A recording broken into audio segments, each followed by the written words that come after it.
This is Nick Black in Los Angeles, and today I'm talking to director and actor Richard C. Sarafian. How are you, Richard? Doing fine today. First thing I want to start, Richard, is that you're of Armenian descent. Now, were you born here? So your family emigrated, your parents emigrated from... From the old country. My father was from Izmir, my mother from Sivas, which is Armenia. Izmir is near Istanbul. But they're both pure Armenian. I'm pure Armenian. And when did they arrive in America? Early part of the century. How did you get into show business? Did they have any background in show business? No, they were just looking for freedom like most people that emigrated here. And so I was stationed in the army and met Robert Altman. He was doing documentaries and went back to school after the war and called Bob to see if I get a job working with him. And I did briefly for a couple of months. And when everybody was out of town, the United Funds came to me and I went out and wrote and produced, directed, but somehow miraculously cut a little documentary together for them, and the company that I work for then promoted me to be a director. Where was this? Kansas City. That's where I went back to Kansas City on the possibility that I could get a job working with Bob or working with the company he was working for, and succeeded, but not until I was working actually as a gopher for him. After that, when did you start working in TV, basically? You're skipping it off. I started working in TV after I raised enough money to make my own little movie, which was called Terror at Black Falls. Showed my work to the people at Warner Brothers, and they liked it, and they gave me a job directing 1 or 2 episodes. One was Maverick, and the other one was, I forget, with Will Hutchins. And anyhow, they signed me to a 7-year contract, and then for the next 2 years, I directed steadily every week. I was doing television. Just tell us a bit about the process of getting Terror at Black Falls. You financed it all yourself? To start off with, we wrote the script on our honeymoon. Then brought in some friends of mine where I was active in the Jewish Community Center back in Kansas City. They kind of liked me. I was in front of a brash young kid and did a lot of work for them. I wrote some short plays and was a master of ceremonies at a couple of the events. And so they all got together and said, let's help this kid. Gave me the use of their money. It wasn't much. At that time it was about $68,000. And I made this little film. It took me 3 weeks. Shot it in Arkansas and in Kansas City. How was it received? Did it get a wide release? It went anywhere, it disappeared. But it was well intended. It showed some artistry, it showed some talent, at least enough to convince Warner Brothers that maybe let's give this kid a shot. Working at Warner Brothers, was it like a production line environment, or was there a bit of room for creativity on your part and the writer's part? Because you did some wonderful shows. They're all classic shows like Cheyenne. They were really very active. They had about 11 or 12 shows that they were then producing. And so I started out doing Maverick and then went into Lawman. We were doing 2 a week, but it was a chance for me to learn my craft. And depending on whether I had some talent, in Hollywood all you need is a little bit. And so my shows seemed to stand out a little bit. I was trying real hard. And at the same time learning, making mistakes, but not really being punished. And the crews helped me. They were all great pros who had made some big pictures, and people who had worked in the crafts. Some of them no longer exist. So Warner Brothers was a good place for an embryo director to get going. While you were doing this, did you have aspirations for features? Of course. Everyone wants to make the bigger film, the larger story, wants to move into the big time, so to speak, with some of the directors, like some of the directors I've admired. I want to get on to Andy now. Were you still working at Warner's when you did Andy? I had written Andy before I went to Warner's. After I left Warner's, I had an opportunity to submit it to Universal, where they were looking for new embryo directors. I was selected as being a choice. As long as I could bring it in for under $300,000, they allowed me to make my first film. After I left Warner's, I was inundated with offers to do all kinds of television, pilots, the cream at the time. Andy, how did that go down? Well, it went down. Of all the films I've ever done, I'm most fond of Andy, because it was a pure labor of love. On the agreement that Universal wouldn't get their hand into it, they weren't allowed to even look at dailies. I brought back the film from New York, showed it to them, and they bought me a tuna fish sandwich. I sat with them at the executive table. The head of production then, Eddie Mull, turned to his head of publicity and said, "Can we come up with a smaller title?" That was their estimation of the value of the film. But they did submit it to the Cannes Film Festival, and from what I understand, I begged them to go, that I could help them, but it received a lot of recognition there. I might have even won for first efforts, but I'm not too sure. It took me 5 years to get back doing another feature because I was considered too arty. Was that Run Wild, Run Free in England? The first one after that was Run Wild, Run Free. It was 5 years later, and that was at Columbia. In the meantime, were you doing more TV? Or? Quite a bit more. Yeah, I Spy and Pilots and Batman. I think I did the pilot to the Wild Wild West. So I had my stamp on some shows, which today, Twilight Zone, my stamp on some shows, which I'm really kind of proud of. I mean, they sort of stood out amongst that crop of TV shows at the time. Do you remember which episode or episodes you did of Twilight Zone? Well, there's one about Talkie Tina with Telly Savalas. Oh. My name is Talkie Tina, I remember that. My name is Talkie Tina and I want to kill you. That's right, yeah, that ranks up there in the top 10, I think, from what I understand. Fantastic episode. After Run Wild, Run Free, which you did in England, you did a particular film that I really like. I saw it when I was a young boy, a confounding film called Fragment of Fear with David Hemmings and Gail Honeycutt. Can you tell us a bit about that? Was a choice that was offered to me by Columbia. As much as I put into it, I have never seen the film. Why is that? I don't know. I think I was disheartened because Columbia dismissed it as a minor work. Just walked away from it. Did they interfere with the final cut? No, as far as I know, that was it. And they said, ship it, and ship me. No, they sent me back to America. Although I had offers to stay in England by Cubby Broccoli and Irvin Allen to do James Bond. I didn't think that my kids would fare well in the English school system. They weren't that disciplined. And today, I think I might have regretted that. Though my kids, when I tell them, they said, Dad, we would have gotten along great. Our dad, a James Bond director. After that, probably best known for a classic cult movie, Vanishing Point. Can you tell us how that came about? That was when I was back in England and I ran across the script, and it was written by a guy by the name of Guillermo Infante Cabrera, who at one time was Castro's Minister of Information. And he had only been in America once with Castro on a cattle buying trip, and oddly enough he came up with a film which was very much, I would guess, influenced by Jack Kerouac, and he understood the American idiom. And so I saw it as a departure to the 60s and an introduction into the 70s and a chance to get into the molecule of speed. I was offered a picture called Downhill Racer, in which I attempted to do the same thing, at least subjectively, recreate the experience subjectively of what it would be to go faster downhill than anybody else, a la Jean-Claude Keely. But I thought this film was allegorically exactly what I wanted, and I chose that over Love Story and Serpico. Interesting choice, because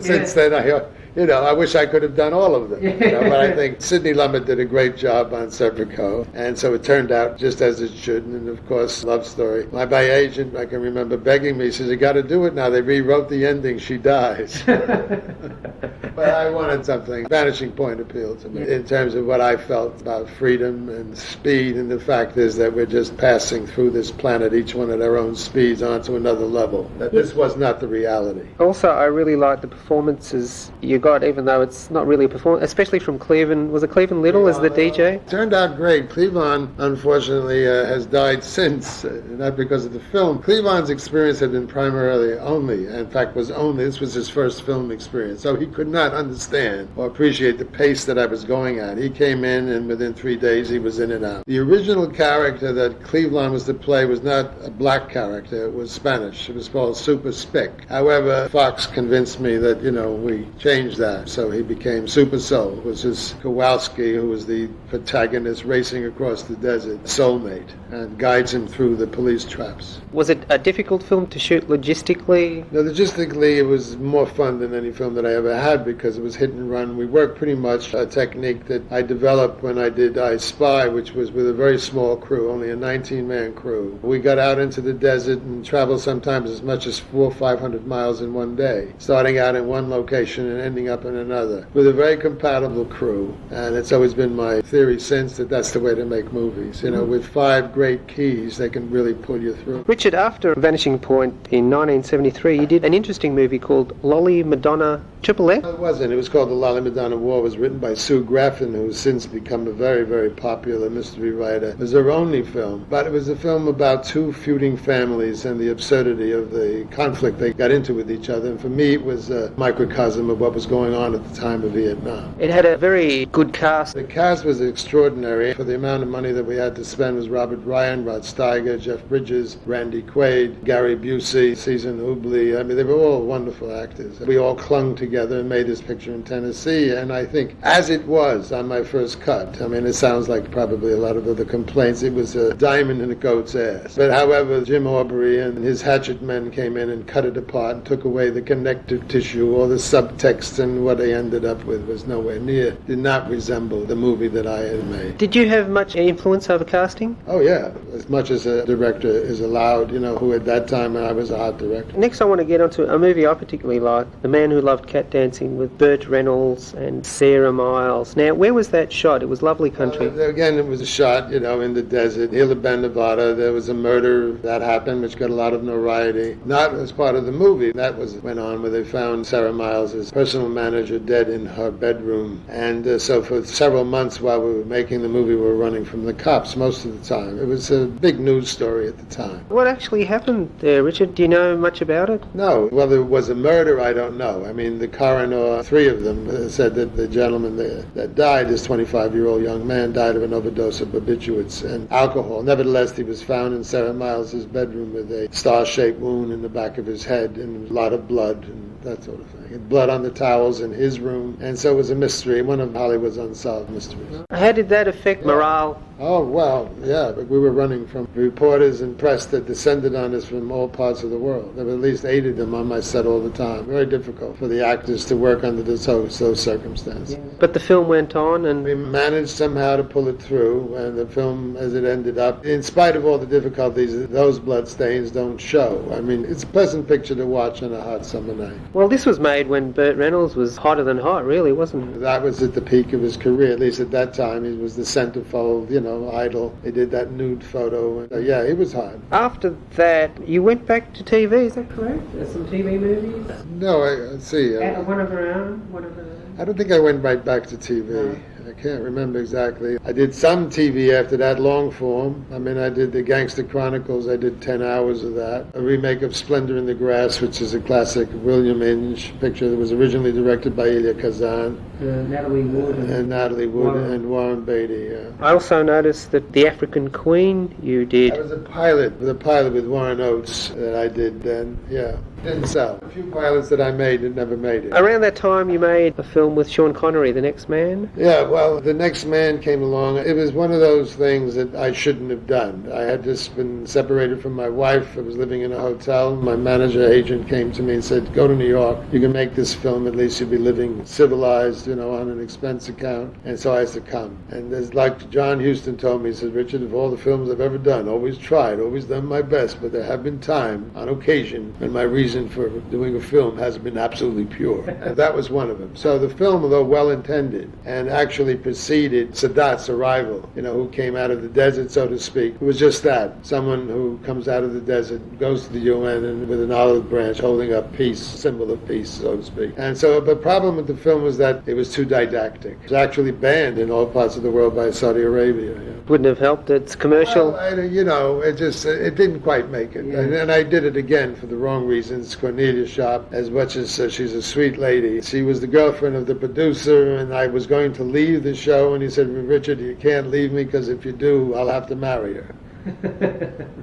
I succumbed. Speaking of hot actors, there was no one hotter in 1978-79 than Farah Fawcett on TV, but also like as an icon really, with those posters of her selling like hotcakes. That was when she tried for the movie career, and I think she made another one as well, but Sunburn was the one that you made. Can you tell us a little bit about the background of Sunburn, how that came together? Well, John Daly, a producer who I'd met in England, who at one time was connected with David Hemmings, brought me the script, and it looked like it might be fun, and a location and a comedy, and I was always taken so seriously. It was a chance to do a light, kind of frothy, somewhat mindless picture. But I have to say this, Farah Fawcett, she was a television star, but the audience would not accept her as a film star. Why is that? Because these days it's a bit different. Whatever happens these days, I think that television actors can have that problem even these days. You can go down the list of television stars and ask me where they've made it in the so-called big time, and they don't.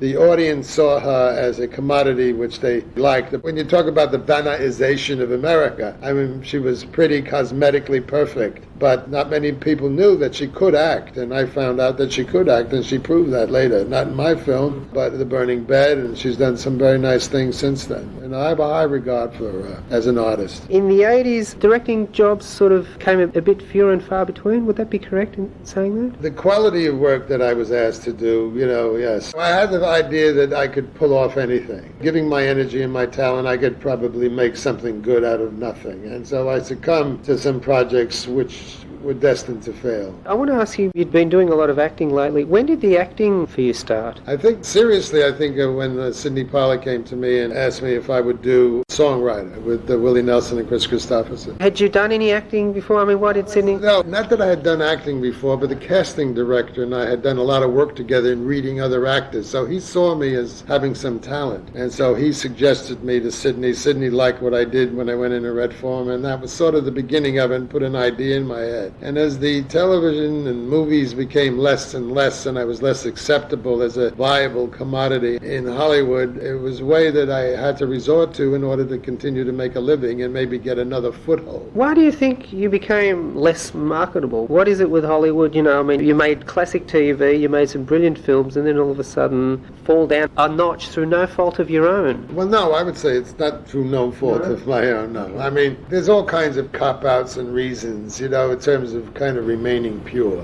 and being more selective about the work you do, irregardless whether or not you're bringing 5 children into the world and have to support a large family and are struggling to put bread on the table. I mean, that cannot be an excuse. And my wife at the time told me, she said, don't ever use this as an excuse for taking a job that you're really not compatible with. So I slipped off into a level where, you know, which I regret. Staying on your acting, the thing is you're getting some really good acting jobs in some very good movies. One I really noticed you in was in Bugsy with Warren Beatty. I mean, did songwriter sort of start the acting ball rolling for you? I did a few small things before that, and I saw possibly, since it wasn't going to work out for me after a series of failures, that maybe I could begin a new career as an actor, because I really enjoyed it. And I had some recognition. I felt I'm really good at it. Because I noticed, I think in one of your 80s films, I think, was it Street Justice, where you actually cast yourself as a taxi driver. That's right, yeah. Well, that was for 2 reasons, you know. It was not that it was going to make any money, but some way that I would have some fun. And so working as an actor was fun. I enjoyed doing it. I was 100 pounds heavier than I am now. And where I could, you know, I would grab onto a part here and there, figuring that, well, I'm starting out again from the beginning as an actor. Maybe I can find a career at that. So how did, for instance, let's take Bugsy again, how did Barry Levinson find you? Was it just through the normal casting process? Yeah, I tried out with a lot of other actors, and I guess I was the best one. The way most actors do it. I also want to talk about an interesting film, Crossing Guard, where you played the MC, the strip joint. How was working for Sean Penn? One of the nicest directors, and I think one of the most gifted directors I've ever been around, who really loves actors, is comfortable. But the work that I did for him, however, doesn't show. I mean, I researched the character. I used to be an MC. I was a gag writer, and I did 8 days of improvisation as an MC in a really kind of seedy strip joint. And however, it was his choice to eliminate most of those scenes and stick with Jack Nicholson and the serious, darker side of that story, which I believe now is a mistake. How was it improvising with Jack Nicholson and people like Sean Penn? I had very little to do with him. I mean, you know, it was just me on set trying to get Hollywood extras to laugh. I mean, they're told not to move. I mean, you're dealing with 35 or 40 statues. But again, it sort of elevated my energy, and I used everything that I could and resorted to every trick that I knew of to try to come up with the joke. I want to talk about a brilliant little film by, I think they're called the Wachowski brothers, Bound.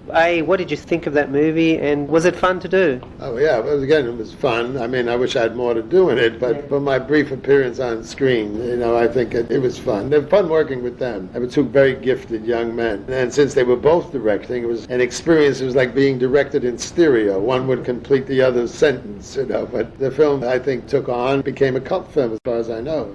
Also, I filmed Bullworth. Warren Beatty, after my experience working on Bugsy, called me up, and after a couple of days, he kept promising he was going to come over. That was the way he wanted to cast his picture. And we talked for hours here in my home. And finally, when I told him, Warren, I can do Zero Mostel, that he really sort of perked up. And that was the character that I tried to bring him. Again, for his purposes, he made me much more of a grim character and took out so much more of the humor that I brought to the character. But I love the film. I love what he did. I love what he wanted to say. I love what he says. It isn't a commercial hit. I think that once it gets to the homes, it'll do well, all the ancillary rights, and when the audience will be able to see it on their home, in their television at home. The extraordinary film. Finally, I just want to quickly mention that you have 4 sons and they're all in the film business. Did you encourage them, or did you try and get them normal jobs, or what? Never did, no. Never encouraged them. Always treated my children with a certain amount of studied neglect. I mean, when they got too close to the edge of the cliff, I grabbed them, and they sort of sort of taken off. They got a good deal of their talent really comes from their mother, who's an extraordinary woman. She helped guide them, and I'm proud to say that they all seem to be doing fairly well right now. I mean, maybe they're not doing as well as their dad did at the time. I told them that I'm going to give them a high star to reach for, that I want to see their best work, and I haven't seen it yet, but they'll get there. Currently, Richard, what are you up to at the moment? Writing, looking for that next part. I get up every morning saying, today I'm going to make it, and I know I will. Getting my strength, lost weight. I've been working on my health so I don't look like an old timer, and I've done that pretty successfully so far. I've gotten down where I look reasonably presentable. Spending a lot of time with my children, hanging out, and enjoying life.